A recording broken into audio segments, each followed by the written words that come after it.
ब्राह्मणीपाली प्राथमिक विद्यालय विश्व जल दिवस पालित। सुवर्णपुर जिला डुंगरीपाली ब्लॉक गजबंध क्लस्टर अंतर्गत ब्राह्मणीपाली प्राथमिक विद्यालय विश्व जल दिवस पालित हो जाइए।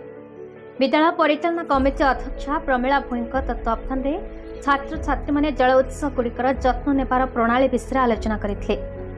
जल प्रदूषण कारण और निराकरण विषय को नहीं क्विज प्रबंध लेखन चित्रांकन वक्तृत्व आदि प्रतियोगिता अनुष्ठित होगा। विजयी प्रतियोगी को पुरस्कृत करा जायथिला। प्रधान शिक्षयित्री कुमुदिनी महानंद उद्देश्य ज्ञापन करी चलित वर्षर वार्ता हिमवाह संरक्षण रही कहते।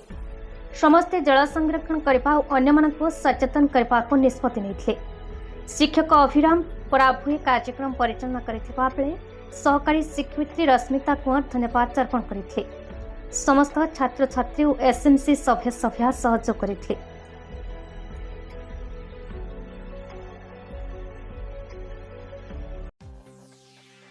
सुवर्णपुर जिलार श्यामसुंदर पन्ना टिकलाल त्रिपाठी रिपोर्ट, भारत न्यूज।